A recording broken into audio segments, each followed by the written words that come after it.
This is AVWeek, your weekly wrap-up of audio-visual news and information. My name is Tim Albright. Good Saturday morning to you. I'm your host. It's Saturday in Central Time, you know. With us this week is George Tucker. He is the engineering coordinator for World Stage and one of our fine AV Nation co-founders and everything else. So how are you, sir? I'm doing fine. Waiting for 1 o'clock. Rangers, Habs. I'm sorry, is there still hockey going on? Oh, there's still hockey going on. There's still hockey going on. We're at InfoCon, for goodness sake. Says the Blues fan. So, also with us is Michael Drainer. Michael is also one of our fine co-founders and board members, but he also works for Sennheiser USA. So how are you, sir? I'm doing very well. Not really looking forward to hockey, but hey, you know, hockey's hockey. I like hockey's hockey. I still like watching it, so it's fun. There's no Blues right now, but that's why I'm not looking forward to it. Oh, shush. All right, all of our Aviation podcasts are brought to you by Middle Atlantic Products and their new customer-focused website, Middle Atlantic Products. What great systems are built upon. All right, guys. Here's the thing. The last couple of weeks, there have been some interesting developments. Last week, I bemoaned the death of OLED with the fact that Samsung was getting out, and a few days later, Sony put another nail in the coffin and said they were ixnaying on it. Although I did get a lot of emails this week saying, "Hey, but what about LG? LG is still doing their thing, and that may be our only saving grace when it comes to big format OLEDs." But as so often happens when in the world of AV, every once in a while we'll get breaking news, which is kind of fun. Pioneer is getting out of the AV business. Interesting. They are actively talking with a couple of people to sell off their AV gear. Now, some of you may say, did Pioneer have AV gear? Yes, they did. Not only did, primarily, a number of years ago, they were one of the biggest, if not the best, plasma display manufacturers, but they also have components for home and some professional grade Blu-ray players and head units and things of that nature. So, George, how big of a deal is it the fact that Pioneer, first of all, when they got out of plasma, everybody was losing their mind saying that was the death of plasma, and lo and behold, it probably was. But the fact that they're divesting themselves of almost an entire arm of their stock. Well, I think the consumer, especially the consumer and probably the lower end commercial profit margin is gone for someone like them who had an early entry into all that stuff. I mean, look, I still have a Pioneer receiver that I use in one of my houses. It works just fine. Mine's so old it doesn't have any HDMI. It has video though, and component. Hey, looks good. But still, I think that's really what it is. We're dealing with a saturation that they just feel in their current state is not worth trying to keep profitability. I don't know if it really has anything to say about AV itself as it does about Pioneer needing to reorganize itself in a new environment where more things are downloadable, more things are piggybacked on other platforms, and all that development and upkeep really isn't doing them any good. Michael, what say you when it comes to AV and the whole industry? Is it a big deal the fact that Pioneer's getting out? I'm with George. I don't know that it's a big deal for the industry as a whole. However, I don't necessarily believe that they're going to be the last one to go down this path. I think we're going to see some other organizations that have historically been major players in, especially the residential AV space, start to divest their operations into some higher focus, if you will, and not play in so many different arenas. And I think AV is going to be one of those, George, that has become so highly competitive, and the manufacturers have raced to price zero so quick that it just makes a lot of business sense for some of these organizations to get out.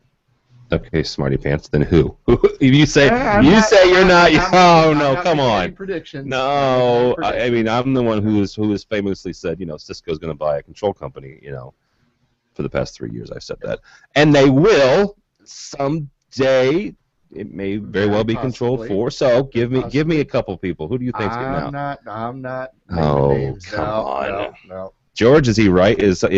Are they the last shoe to drop, or is somebody else heading down? Well, I don't know. I mean, it depends on what level you're talking about. There's a number of companies that are up and down right now. I think the economy of the last few years is still taking its victims. Some who thought they could survive and realized that it wasn't going to be nearly as fruitful as they had hoped. Some doing things like the piggyback that just isn't working because they didn't really provide anything features other than, hey, we piggyback on XYZ. Isn't that cool? Right. One of the newer articles that just came out a couple of days ago, I don't know if you saw it, Julie Jacobson on CE Pro was reporting that Microsoft is teaming with Insteon. I wonder if that's what they'll be showing in their booth. Oh. Their stuff, but they are going with their lighting at least. And we've talked about Insteon before. It's sort of the super duper X10. And that's really. Yeah, that's. I don't want to be disingenuous. Cool. Well, it's you hate X10. I do, but as I said, I don't mean to be disingenuous with that because I was trying to be nice by comparing it to X10. Well, but it's still a. It's simplistic. Consumer level thing. It's not quite the hobbyist. It's not quite off the shelf reliable. It's in between there somewhere. You get it from a catalog, which is kind of cool still. But so what are they doing, and where's the manufacturing going? And that's my bigger question: is if it's not profitable for these companies based out of Asia to make these things, where is it profitable to do so, and where are we going with it? But George, I think it comes down to focus, right? I mean, you take a company like Pioneer that is diversified into so many different technologies, different aspects of the industry, different industries altogether.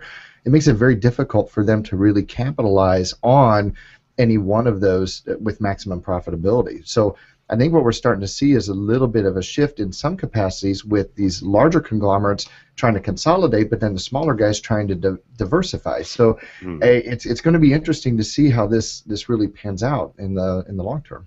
Yeah, you bring that up because I was thinking about the diversification thing. Is why are the bigger boys trying to be less diverse?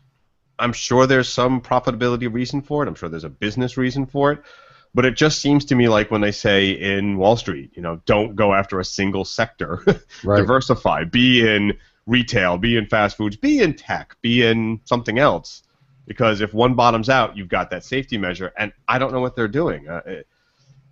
Putting all your eggs in one basket, to use an overused metaphor or simile. But, no, it works though. I'm kind of mystified by it.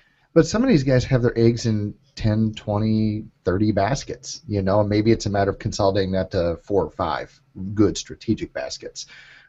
So I don't know. I'm kind of with you. It's going to be an interesting play.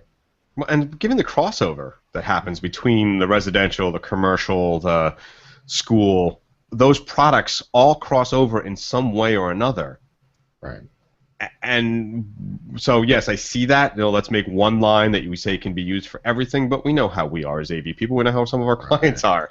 Well, it doesn't say for schools? Well, it can't be. Well, why am I applying a whole theater system to my classroom? Well, maybe you should. Or maybe, and you know as well as I do, right? It's the same receiver, just 2 different SKUs. Yeah, well, look, oftentimes I remember seeing a little jumper in them. Right. This is the one that does these features. You take it off, you put the jumper, it does those features. Does the others, yep. Wait a minute. Are you telling me that all those different SKU numbers, that you'll have different products for each one of those? Sometimes. He says, kind of. Look at all the projectors. Go to Projector Central and right. XYZ projector. What the interesting thing about Projector Central is, and I actually love it as a tech manager, I used to use them all the time. You would go there, and God love them. Not only will you look up a Sanyo or an Ikki or a Panasonic Ikki, whatever, EIKI.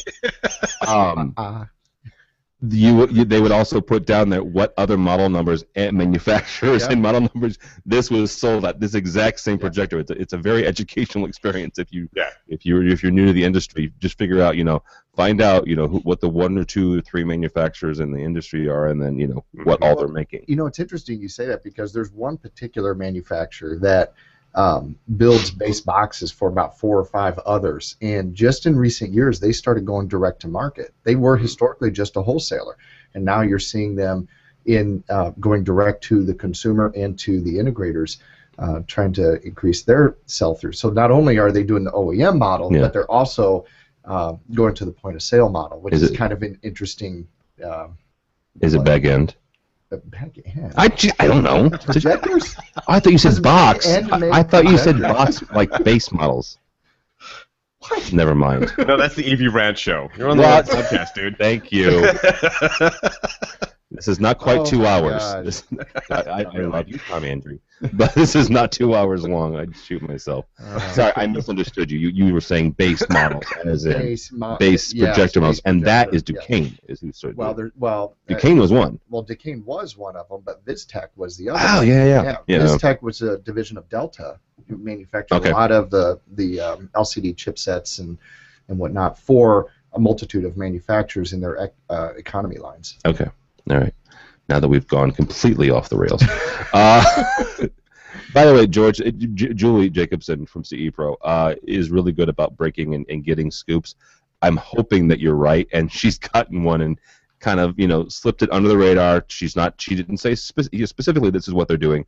But, oh, hey, by the way, wink, wink, nudge, nudge, Microsoft is getting in bed with these guys, so it will be interesting. Okay, so last year at InfoComm, a good friend of ours of the network and the show, Scott Moody, he used to host the AV Social Show. He's a marketing guy. He had a company called TIO, Turn On, Home Automation. Great group of guys. We met a bunch of us met them at InfoComm in Orlando last year. Sad news. It looks as if they're on the rocks, and some of it has to do with financing. Some of it has to do with products not quite being to market yet. According to the head of the company, Mike Anderson, he says they're good, right? He says they're good. Now there were some issues when it comes to people getting paid and small things like that. But he's very bullish. However, when it comes to technology companies, you can be as bullish as you want to be as the founder. That's all great. But unless you have the financing, you ain't going anywhere. So, Michael, is this a setback for things like mesh networks and kind of do-it-yourself home automation, or are they just kind of hitting a rough patch here and they're going to be okay? Well, without knowing more about their particular business, I can't say about that company in general. However, it is a little disappointing to see anytime a startup comes into the fold with some great ideas like this, that they hit that rough patch and have to go through this type of adjustment. It really stifles your momentum, stifles your ability to get to market with product fast and effectively and to really make a place in the market for yourself. So is TIO going away? I don't know. Only Mike Anderson can say what's going to happen there. However, I am optimistic that market segment as a whole is going to continue to move forward. I don't think this is going to stifle the market. Very good. Yeah, that was kind of the bigger question, was whether or not this would have an impact on stuff like them and a couple other things that have happened over the last few weeks. It may slow things down a little bit because you had a player moving out, but if they weren't delivering the product anyway, then yeah. It's not like Nest is going away. Right. Because they're owned by Google. So, Google's not going away. No. George, how big of a deal is this? Let's say that the worst case scenario for Mr. Anderson and the company happened, and TIO does have to fold. How big of a deal would that be? Well, not to him, but to the industry. Right? No. Yes, for him, of big course. Deal to him, yeah. I put it simply, for him, it would suck. But I know I'm being subtle there, but in reality, it dovetails right into the Insteon thing. The TIO was supposed to be, in my opinion, and forgive me again, I'm not being disingenuous, was a professional and, how do I say this best? It was a higher level version of what they were doing, with some better features, of course, and they had better audio planned and a whole networking system planned. But it was that entry-level system that could be expandable, that could break open the market, that could give you a really good traction. You want the big home theater? We've got that. You just need a media room with some light control? Hey, this product will do that. I know all manufacturers are trying to do that, but they seem to have a really good edge and feel for what people really wanted, as opposed to some of the other mid-level, low-level, entry-levels companies making stuff whose stuff seemed to be overreaching or far underreached. When I was in their booth, it seemed like they really had people who knew what the concept was and knew what infrastructure and architecture was needed. Why it hasn't come to fruition, I'm not really clear on that.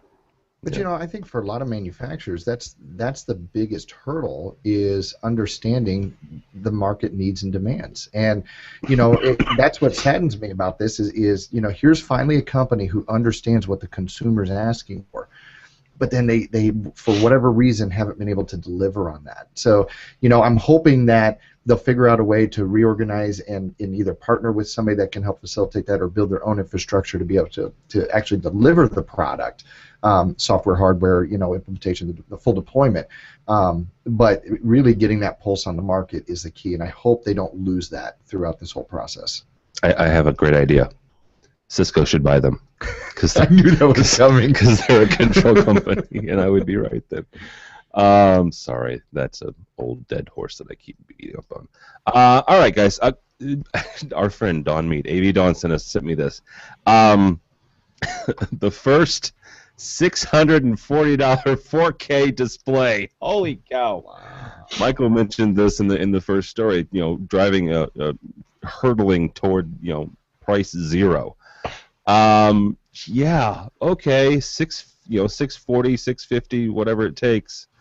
2 gigs of RAM. 640, 641. Whatever it takes. Okay. So I guess the best question is this: what the freak? Now, let's be honest here. This is not an LG. This is not a Sony. It's kind of like the company that came out with the $2,000 4K one. It's a company that not saying they haven't been around in a while. I'm sure they're a very fine company. I just never heard of them. So it's kind of like going into Walmart or a deep discount store and saying, I want the XYZ display for $100, and it's 90 inches. So yeah, cool. George, companies like this, and whether they make it in China or they make it in Mexico or they make it in Detroit, is kind of irrelevant at this point. The fact that we're getting so quickly, we're getting less and less expensive displays at this resolution. The caveat being here, I've never seen this. I don't know if the colors are all weird and whacked, or if it's a perfect display. Who knows? Right. But the fact that your clients and my clients and integrators across the U.S. are going to start speccing 4Ks for $5,000, $4,000, and their clients are going to say, hey, but what about this one here? What does that do? What does that do to the integrator? What does that do to companies like LG and Sony and Samsung, who are trying to produce high quality but still trying to make a buck on the 4K stuff? That's yet to be seen, and like you said, does the color last forever? Does something happen over age? Is it really intended to be a disposable unit? 5 years and you're done, or 2 years and you're done and you move it on? It really comes down to how is that quality over time. And so if I'm Sony or if I'm another manufacturer, I'm going to say, well, that's interesting, and that's a concern for the lower-end market, but what does it really do? And I think the real thing here is that not only do they have a 49-inch panel, but it's basically a giant Android phone that has the features people want. We just talked about, not understanding what the market wants. I don't think it's really a smart TV, as we've seen that people really get into, and web TV, and this is what you want.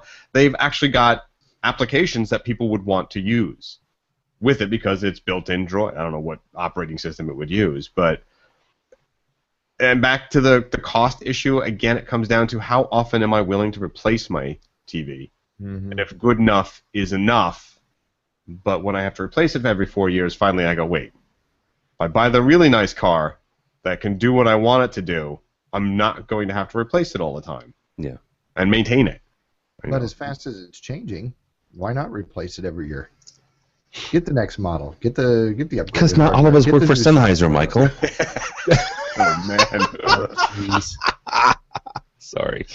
No, well, I mean, I can take that argument. I mean, who wants to change it every year? There is a certain segment. Well, I would love to have a new car every year. Trust me. Okay, but no. But to George's point, though, he's okay. So it's different. But I don't want the $9,000 new car either. No, but I don't want to. Maybe it's because I'm getting older or what. I don't want to take off the TV off the mount for every year. Shut up. Well, and you have a great. What you're saying. I do understand. Yes.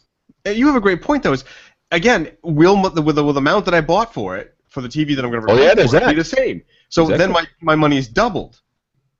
will it have the same kind of inputs? Will it just completely say it has to be Bluetooth only or something like that? Right.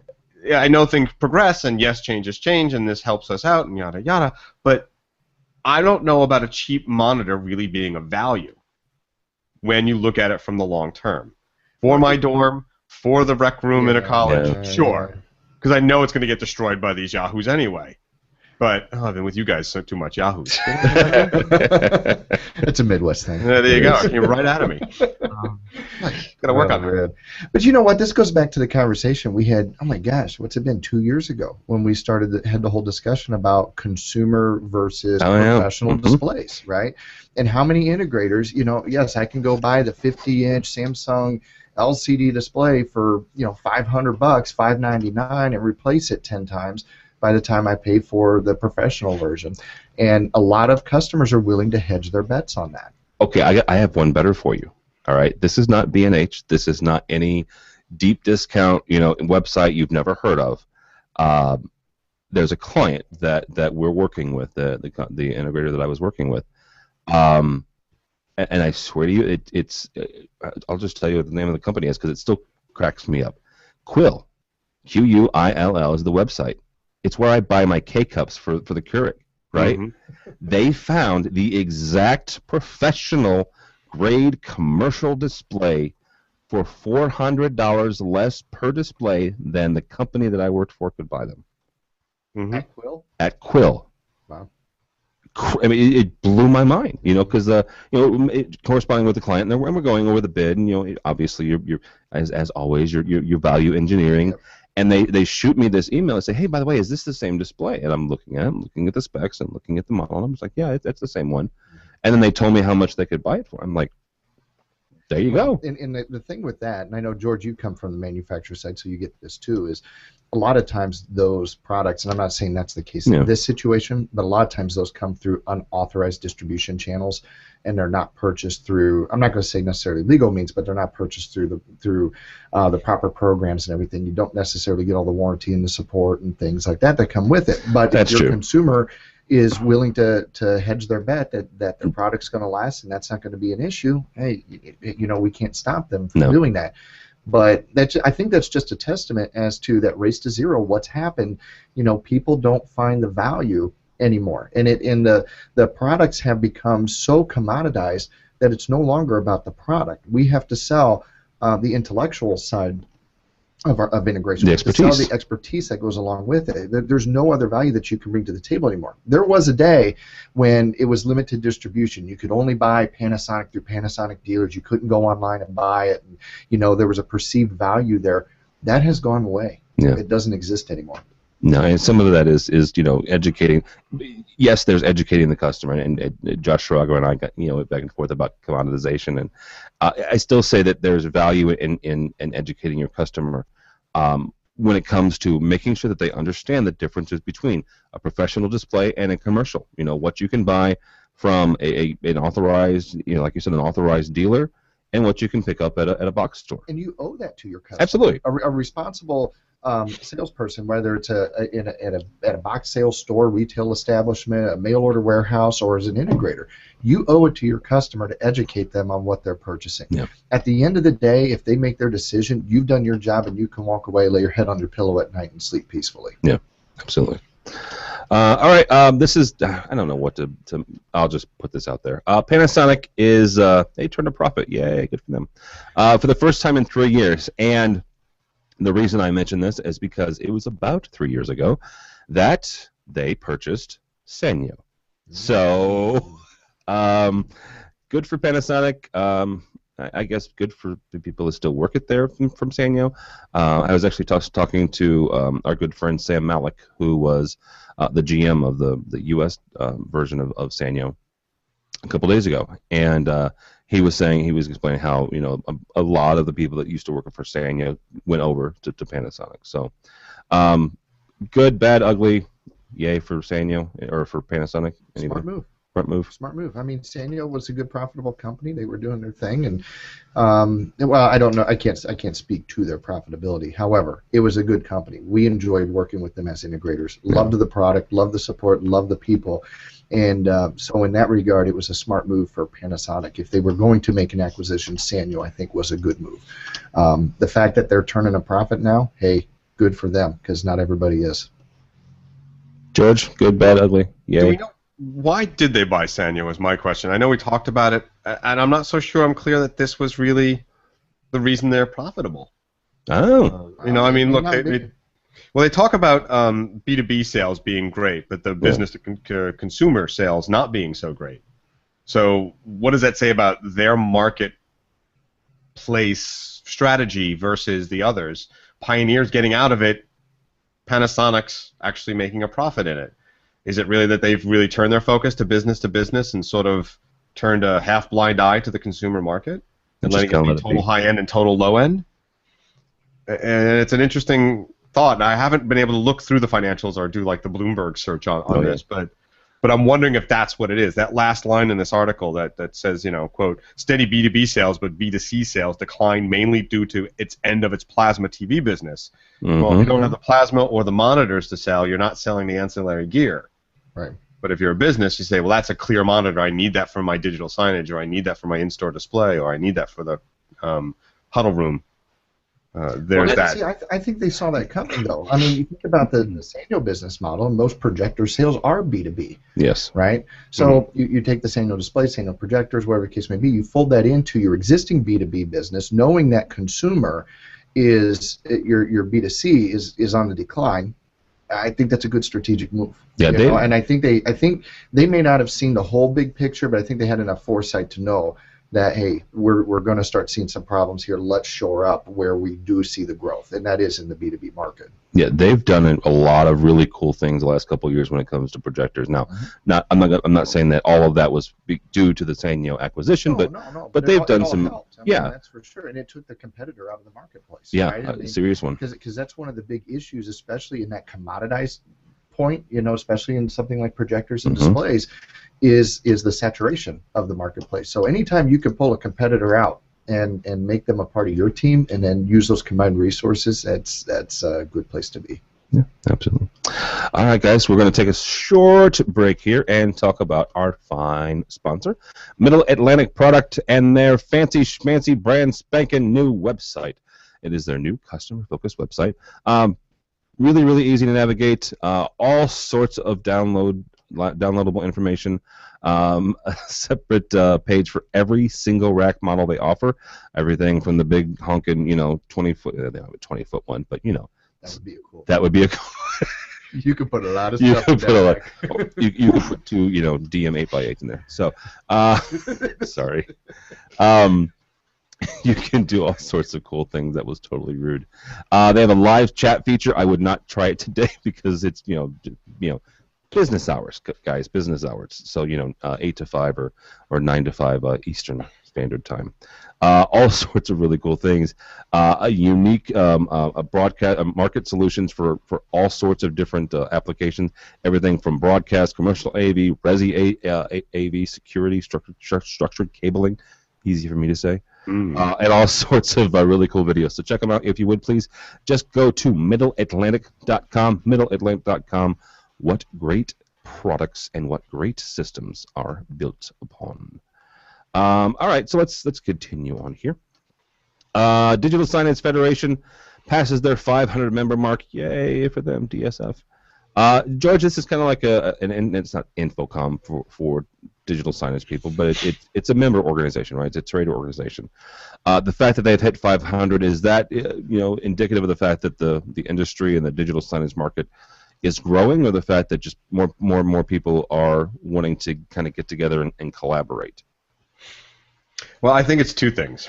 One is that, yes, the digital signage market is getting more attention, and there is a need for that. Some organizations or companies are saying, hey, I need to be part of this so that I can help shape the growth and be an influencer in it. As to the 500 mark, I mean, okay, that also includes all the employees in a company that has joined the organization. So the total number to me of members doesn't really astonish me as much as 216 organizations or manufacturers or people who utilize digital signage saw a need to coalesce around this organization, which I think can only be a good thing. Yeah. Michael, when it comes to digital signage, is this another aspect of our industry that we need to keep an eye out on? Absolutely. I mean, it definitely doesn't take away from the larger organizations, Infocom and whatnot, that as a more industry overarching organization. But I think it's great anytime you can get that specialty support amongst your peers and colleagues in a particular subsegment of the industry. And I think digital signage is a place that has lacked a lot of definition, really, over the years. It's just kind of this ambiguous black hole over there of digital signage. Well, what does that mean? Yeah. So I think that this helps bring some clarity for the people that are in the organization, as well as support for those who want to become a part of the digital signage subculture of the AV industry.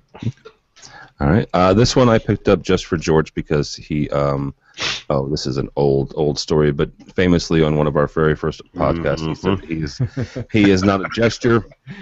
Want to bet, Mr. Tucker? Yeah. From our friends over at CE Pro, Kiwi Wearables. This is a gesture-based operating system, but gestures for your iOS, and I can see where this is going when it comes to home automation and this, that, and the other. But what it allows you to do, and it's kind of we're showing the video here from the website. Everything from waving to tapping on the actual phone to they make kind of a joke, knocking on the phone to make sure to wake it up or what have you. So George, are you a gesture? No. Dang it. I mean, I read this and I look over what they're saying, and hey, you can do a flick and a push of the button, and it's still semaphore. I'm still like, semaphore. I'm still gonna be like, woohoo, I need to do that to get something to work.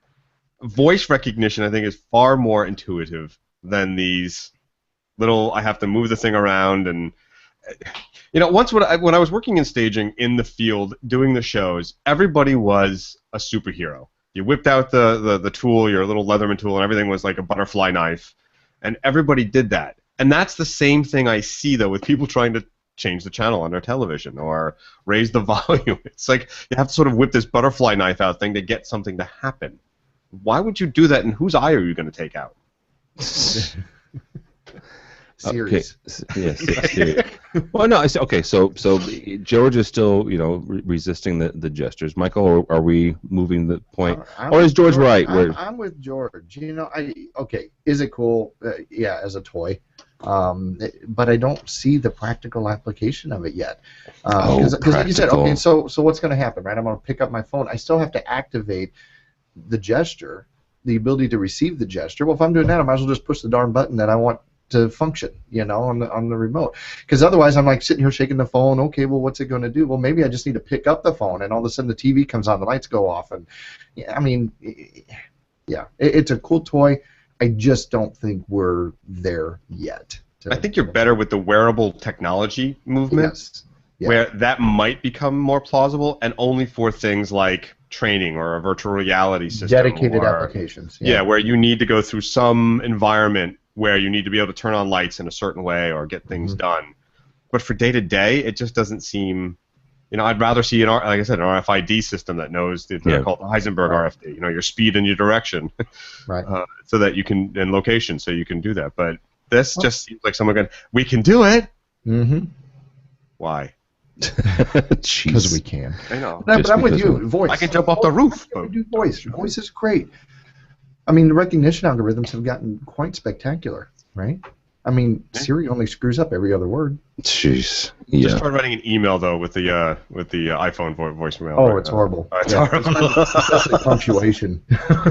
Punctuation is bad, but it will do it for you. But see, and the Google app's even worse. No, it's not. I sent both of you texts in the last week using voice. On Google? On Google. Yeah, and you remember I said, "Are you drunk?" in my response.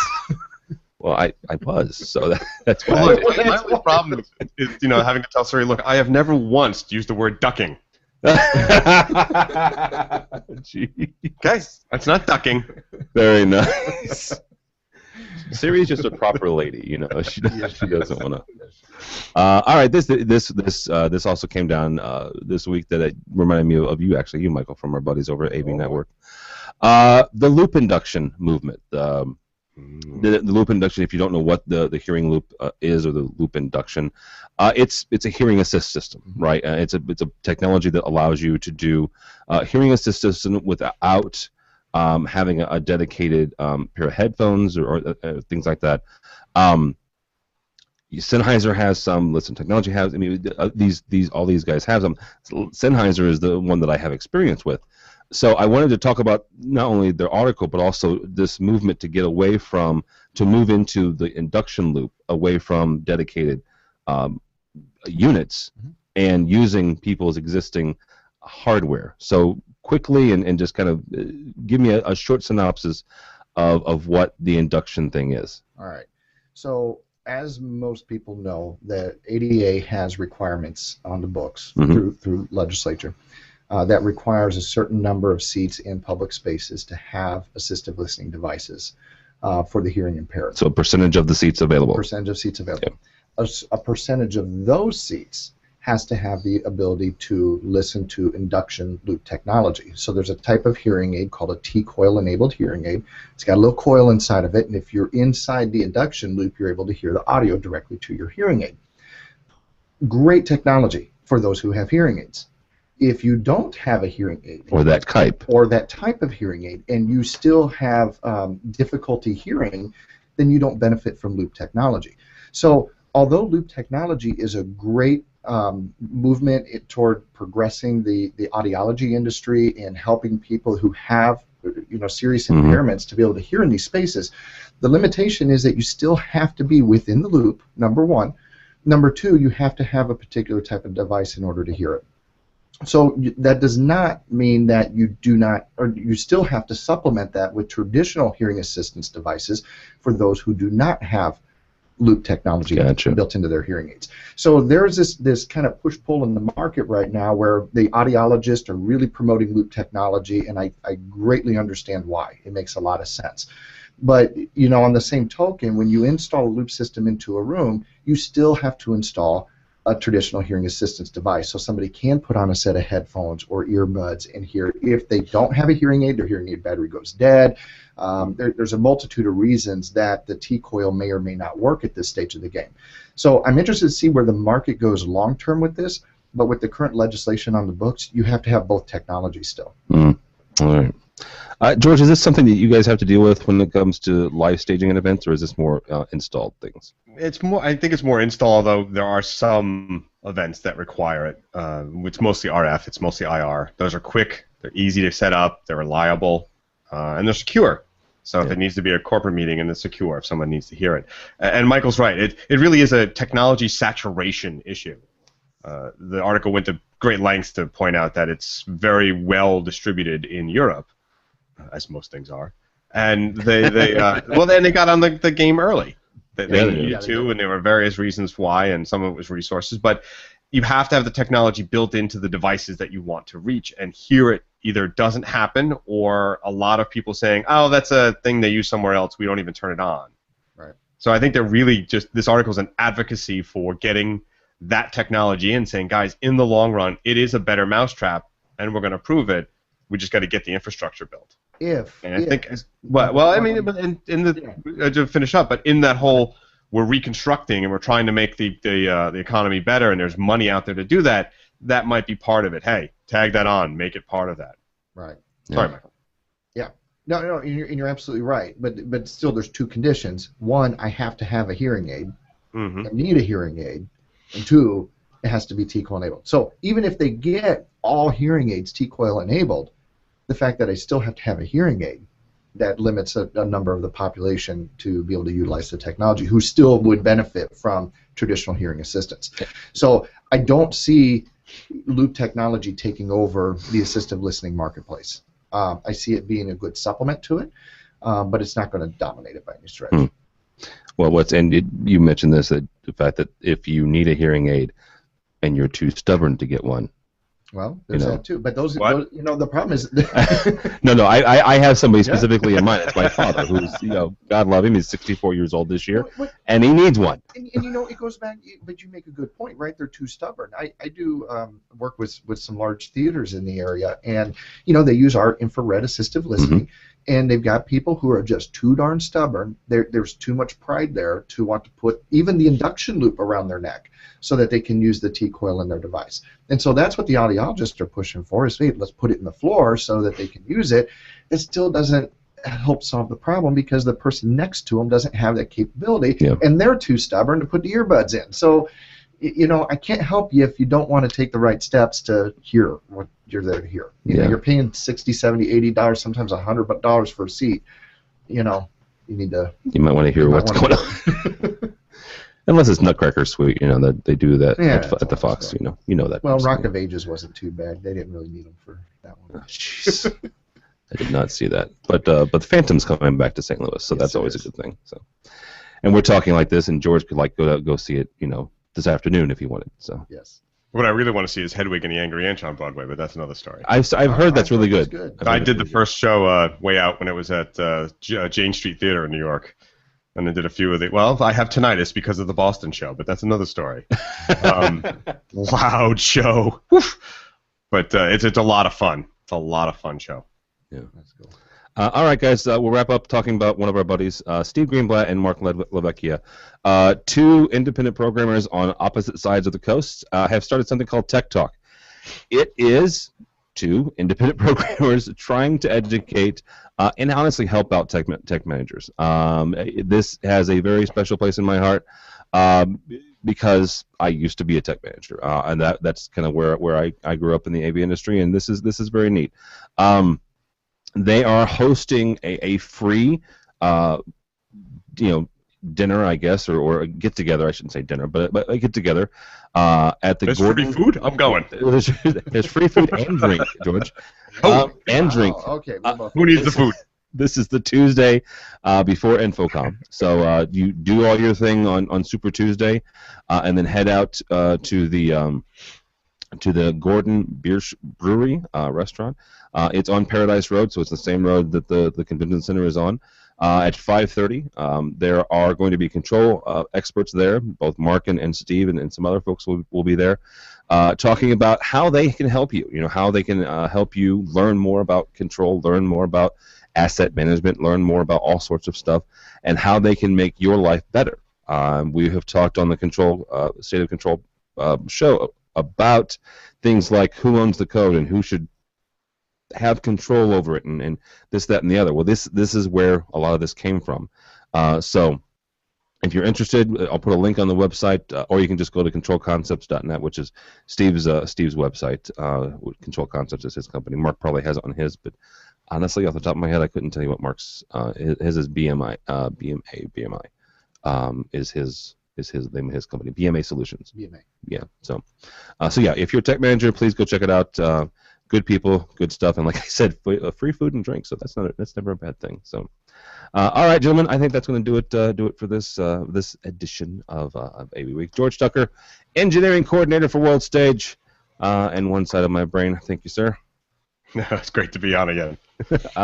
Where can people find you? Of course. Well, I write for Commercial Integrator, Corporate Tech Decision, Red Band, AV Nation, and a few others. And you can find me at Tucker2s anywhere on social media. All right, very good. Michael Drainer from Sennheiser USA and the other side of my brain. Where can people find you? At Michael Drainer on Twitter. Okay, that's it. I don't have quite as extensive a resume as. Oh, you don't? No, nobody does. Nobody does. Stephen King doesn't have, Right. Don't follow me. Go by the website. avnation.tv, avnation.tv. You'll find this program and a host of others. George is doing a brand new Pico projector show next week. Is that right, George? Monday. Okay. Monday will be live. So if you want to watch it live, you can. Otherwise, we'll wait for me to get 2 seconds and I'll cut it up and put it out on the RSSs. The AV App Show is there. It's technically weekly, but sometimes they both get busy, so sometimes it doesn't happen. EdTech and a whole bunch of others. Also go by the website to check out our InfoComm Party. Party.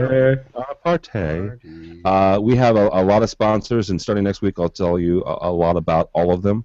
Our main sponsor is Vadio. We also have AMX, and Middle Atlantic is helping us out with the party as well.